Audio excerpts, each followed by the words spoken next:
ಶ್ರೀರಾಮ ಮಂದಿರ ಉದ್ಘಾಟನೆ ಕಾರ್ಯಕ್ರಮ ಕೇಂದ್ರ ಸರ್ಕಾರದ ಕಾರ್ಯಕ್ರಮವಲ್ಲ ಅಂತ ಕೋಲಾರ ಸಂಸದ ಎಸ್ ಮುನಿಸ್ವಾಮಿ ಹೇಳಿದ್ದಾರೆ.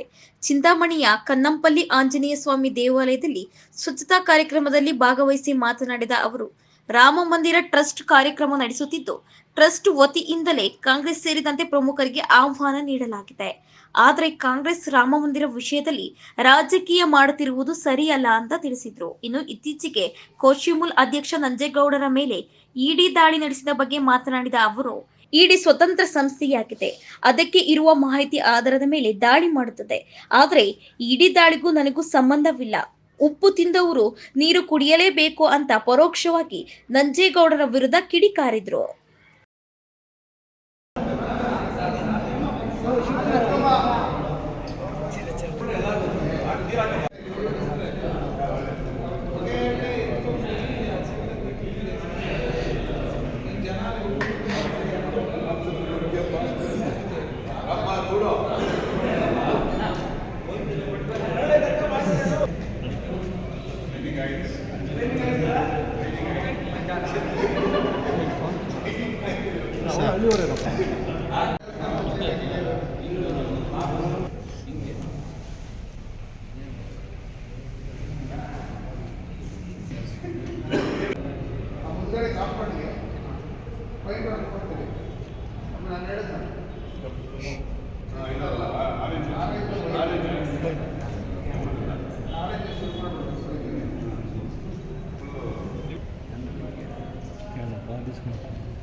ఐమేడ్ చూసుకున్నాను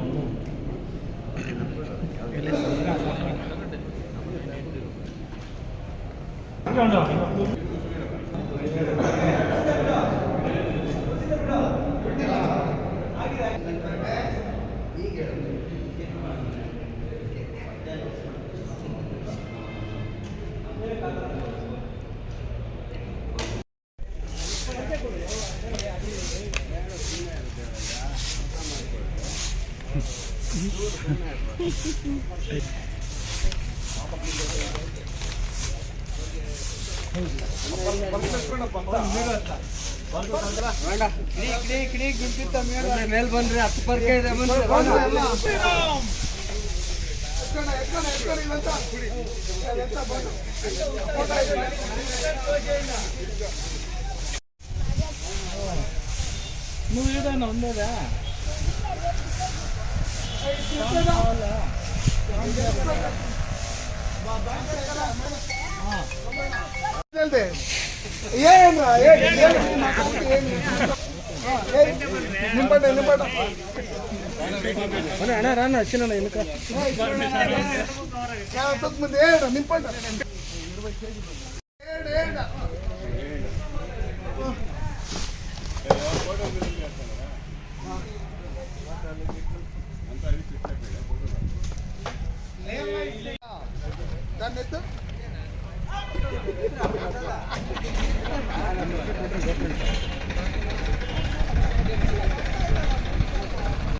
ಲೋಕಸಭಾ ಸದಸ್ಯನ ಮಾಡಿದ್ದಾದಮೇಲೆ ಇಡಿ ಸ್ವತಂತ್ರ ಇರ್ತಕ್ಕಂಥದ್ದು. ಅದರಲ್ಲಿ ಪ್ರಧಾನಮಂತ್ರಿಯವರಾಗಲಿ, ಇಲ್ಲಾಂದರೆ ನಾನಾಗಲಿ, ಇಲ್ಲಾಂದರೆ ನೀವಾಗಲಿ ಯಾರನ್ನು ಅದಕ್ಕೆ ಕೈ ಹಾಕಿ ಇದು ಮಾಡೋಂಥದ್ದು ಏನಿಲ್ಲ.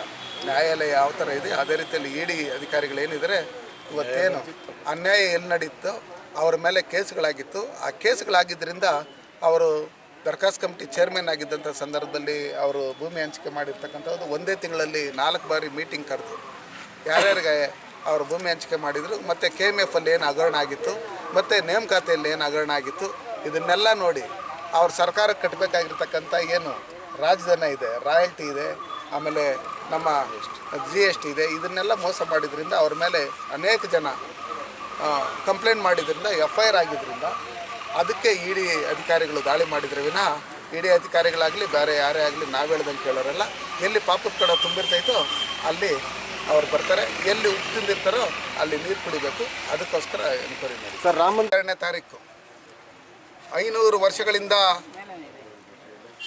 ಇಡೀ ಪ್ರಪಂಚದ ಎಲ್ಲ ರಾಮ ಭಕ್ತರು ಏನು ಆತರದಿಂದ ಕಾಯ್ತಾ ಇದ್ರಿ, ಅಯೋಧ್ಯೆ ರಾಮ ಮಂದಿರ ನಿರ್ಮಾಣ ಆಗಬೇಕು, ಅದು ಜನರಿಗೆ ಲೋಕಾರ್ಪಣೆ ಆಗಬೇಕು ಅಂತೇಳಿ ಕಾಯ್ತಾ ಇದ್ರಿ.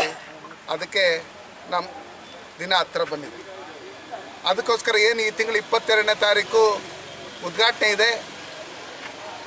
ಸನ್ಮಾನ್ಯ ನರೇಂದ್ರ ಮೋದಿಯವರು ಇಡೀ ದೇಶದಲ್ಲಿರ್ತಕ್ಕಂಥ ದೇವಸ್ಥಾನಗಳನ್ನೆಲ್ಲ ನಮ್ಮ ರಾಮ ಭಕ್ತರು ಎಲ್ಲ ಕ್ಲೀನ್ ಮಾಡಬೇಕು, ಸ್ವಚ್ಛತೆ ಮಾಡಬೇಕು, ಪೇಂಟಿಂಗ್ ಮಾಡಬೇಕು ಅಂತೇಳಿ ನಮಗೆಲ್ಲ ಆದೇಶ ಕೊಟ್ಟಿರೋದ್ರಿಂದ ಎಲ್ಲ ರಾಮ ಭಕ್ತರು, ದೇಶದ ಪ್ರಜೆಗಳು ಒಟ್ಟಾಗಿ ಶ್ರೀರಾಮಚಂದ್ರರ ಏನು ಪ್ರತಿಷ್ಠಾಪನೆ ಇದೆ ಆ ದಿನಕ್ಕೆ ಸಜ್ಜಾಗಿ ಕಾತರದಿಂದ ಕಾಯ್ತಾ ಇದ್ದೀರಿ. ನಾವು ಇಡೀ ದೇಶದ ಜನ, ಪ್ರಪಂಚದ ಜನ ಯಾವ ರೀತಿ ಯುಗಾದಿ, ದೀಪಾವಳಿ ಆಚರಿಸ್ತೀರೋ ಅದೇ ರೀತಿಯಲ್ಲಿ ಶ್ರೀರಾಮನ ಮೂರ್ತಿಯ ಪ್ರತಿಷ್ಠಾಪನೆ ದಿನಕ್ಕೋಸ್ಕರ ನಾವು ಕಾತರದಿಂದ ಕಾಯ್ಕೊಂಡು ಈ ದಿನ ನಾವು ಶಿಡ್ಲಘಟ್ಟ ಇರ್ಬೋದು, ಚಿಂತಾಮಣಿ ಇರ್ಬೋದು, ಮುಳಬಾಗಿಲು ಇರ್ಬೋದು, ಕೋಲಾರ ಇರ್ಬೋದು, ಈ ಭಾಗದಲ್ಲಿ ಅನೇಕ ದೇವಸ್ಥಾನಗಳಲ್ಲಿ ನಾವು ಇವತ್ತು ಬೆಳಗ್ಗೆಯಿಂದನೂ ಸ್ವಚ್ಛತಾ ಕಾರ್ಯಕ್ರಮಗಳನ್ನು ಹಮ್ಮಿಕೊಂಡು ನಮ್ಮ ಚಿಂತಾಮಣಿ ಭಾಗದ ಮುಖಂಡರುಗಳಾದಂಥ ವೇಣುಗೋಪಾಲ್ರವರು, ನಮ್ಮ ಶಿಡ್ಲಘಟ್ಟದ ಭಾಗದ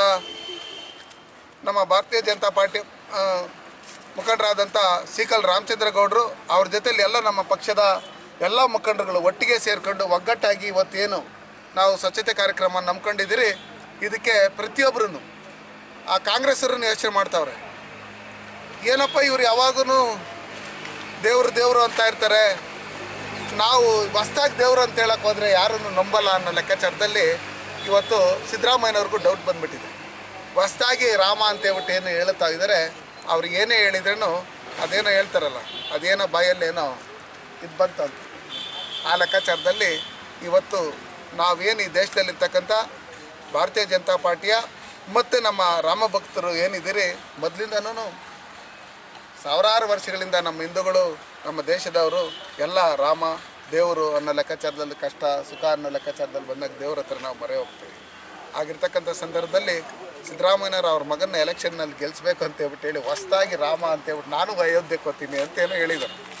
ಅಯೋಧ್ಯೆ ರಾಮ ಮಂದಿರ ಕಟ್ಟಬೇಕು ಅಂತ ಹೇಳಿದಂಥ ಸಂದರ್ಭದಲ್ಲಿ ರಾಮ ಮಂದಿರಕ್ಕೆ ನಾನು ದೇಣಿಗೆ ಕೊಡಲ್ಲ, ನಂದೇನು ದಾನ ಇರೋಲ್ಲ, ಏನು ರಾಮನ ನಾನ್ ವೆಜ್ ತಿಂದ್ಬಿಟ್ಟು ಬರಬೇಡ ಅಂತ ಹೇಳೋಣ, ನನಗಿಷ್ಟ ಮೀನು ತಿಂದ್ಬಿಟ್ಟು ಹೋಗಿದ್ದೀನಿ ದೇವಸ್ಥಾನಕ್ಕೆ ಅಂತ ಹೇಳಿದರು. ಅದಕ್ಕೋಸ್ಕರ ಏನೇನು ಅನುಭವಿಸಿದ್ರು ಅಂತ ಹೇಳ್ಬಿಟ್ಟು ಹೇಳಿ ಅವ್ರಿಗೆ ನಿಮಗೂ ಎಲ್ಲ ಗೊತ್ತಿರ್ತಕ್ಕಂಥ ವಿಷಯನೇ.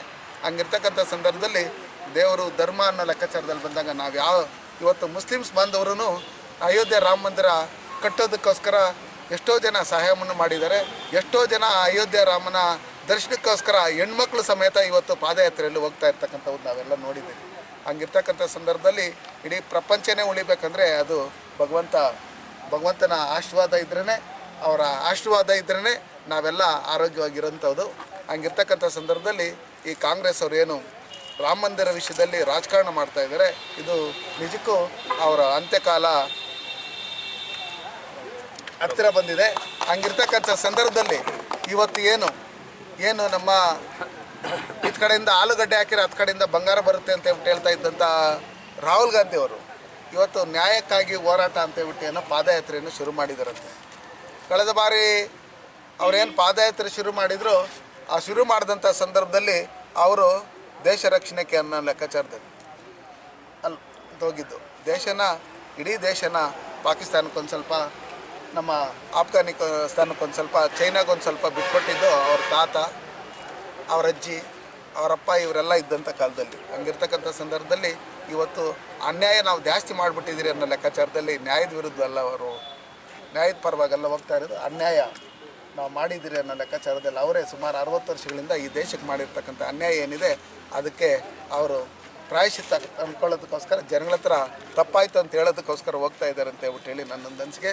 ಹಂಗಿರ್ತಕ್ಕಂಥ ಸಂದರ್ಭದಲ್ಲಿ ನಾವು ಈ ದೇಶದಲ್ಲಿರ್ತಕ್ಕಂಥ ಪ್ರತಿಯೊಬ್ಬರೂ ನಾವು ಶ್ರೀರಾಮನ ಪ್ರತಿಷ್ಠಾಪನೆಗೆ ಎಲ್ಲ ಸಜ್ಜಾಗಿ ಎಲ್ಲ ದೇವಸ್ಥಾನಗಳಲ್ಲೂ ನಾವು ಶ್ರೀರಾಮನ ಹೋಮ ಹವನಗಳನ್ನು ಮಾಡೋದ್ರ ಮುಖಾಂತರ ದೇಶಕ್ಕೆ, ಜನಕ್ಕೆ ಎಲ್ಲರಿಗೂ ಒಳ್ಳೆಯದಾಗಲಿ ಅಂತೇಳಿ ಆ ಭಗವಂತನಲ್ಲಿ ಪ್ರಾರ್ಥನೆ ಮಾಡಿಕೊಂಡು ನಾವು ಶ್ರೀರಾಮನ ಕೃಪೆಗೆ ಪಾತ್ರರಾಗಬೇಕಂತೇಳಿ ಈ ಮೂಲಕ ಹೇಳಿ ಉದ್ಘಾಟನೆಗೆ ನರೇಂದ್ರ ಮೋದಿಜಿಯವರೆಲ್ಲ ಆಹ್ವಾನ ಕೊಟ್ಟಿರ್ತಕ್ಕಂಥವ್ರು. ರಾಮ ಮಂದಿರ ಟ್ರಸ್ಟ್ ಅವರು ಸಿದ್ದರಾಮಯ್ಯನವರು ಆಗಲಿ, ಇಲ್ಲಾಂದರೆ ಸೋನಿಯಾ ಗಾಂಧಿ ಅವ್ರಿಗಾಗಲಿ, ಮಲ್ಲಿಕಾರ್ಜುನ್ ಖರ್ಗೆ ಅವ್ರಿಗಾಗಲಿ, ಅಖಿಲೇಶ್ಗಾಗಲಿ, ಇವರಿಗೆಲ್ಲ ನಾವು ಅಲ್ಲಿ ಏನು ರಾಮ ಮಂದಿರ ಟ್ರಸ್ಟ್ ಅವರು ಇಡೀ ದೇಶದಲ್ಲಿರ್ತಕ್ಕಂಥವ್ರು, ಪ್ರಪಂಚದಲ್ಲಿರ್ತಕ್ಕಂಥವ್ರು ಯಾರ್ಯಾರು ಇದ್ದಾರೆ ಅವ್ರಿಗೆಲ್ಲರಿಗೂ ಸುಮಾರು ಜನ ಪ್ರಮುಖರು ಯಾರಿದ್ದಾರೆ ಅವ್ರಿಗೆಲ್ಲ ಅವರು ಆಹ್ವಾನ ಕೊಟ್ಟಿದ್ದಾರೆ. ಸರಾಸಟ್ಟಾಗಿ ಕಾಂಗ್ರೆಸ್ನವರು INDA ಆಲಿಬಾಬಾ ಚಾಲಿಸ್ ಚೋರ್ಸ್ ಅವ್ರ ಟೀಮ್ ಏನಿದೆ ಅವರೆಲ್ಲ ಅದನ್ನು ತಿರಸ್ಕಾರ ಮಾಡಿರೋದ್ರಿಂದ ರಾಮನ ಆಶೀರ್ವಾದ ಅವ್ರ ಮೇಲೆ ಇರಲ್ಲ ಅನ್ನೋ ಲೆಕ್ಕಾಚಾರ ಅವ್ರಿಗೆ ಗೊತ್ತಿರೋದಕ್ಕೆ ಏನೇ ಹೋಗಲಿ ಅಲ್ಲ ನಾವು ಹೋಗಿ ಅಲ್ಲೇನಾದರೂ ಒಂದು ನಮಸ್ಕಾರ ಹಾಕ್ಕೊಂಬರಲಿ ಅಂತ ಹೇಳ್ಬಿಟ್ಟು ಟ್ರಸ್ಟ್ ಅವರು ಅವಕಾಶ ಮಾಡಿಕೊಟ್ರೇನು ಆ ಭಗವಂತ ನೀವು ಇಲ್ಲಿ ಇಷ್ಟೆಲ್ಲ ತಪ್ಪು ಮಾಡಿದ್ದೀರಿ ಅನ್ನೋ ಲೆಕ್ಕಾಚಾರದಲ್ಲಿ ಅವ್ರಿಗೆ ನೀವು ಬಂದರೆ ಇಲ್ಲೇನು ಯೂಸ್ ಇಲ್ಲ ಅಂತ ಹೇಳಿರೋದ್ರಿಂದ ಅವರೇ ಅದನ್ನು ತಿರಸ್ಕಾರ ಮಾಡಿದ್ದಾರೆ. ಅಂದರೆ ಹೇಳ್ತಾರಲ್ವ ಅವ್ರ ಪಾಪದ ಕಡೆ ಜಾಸ್ತಿ ಆಗಿರೋದ್ರಿಂದ ರಾಮನ ದರ್ಶನ ಮಾಡೋಕ್ಕೆ ಹೋಗಲ್ಲ ಅವರು. ಓಕೆ.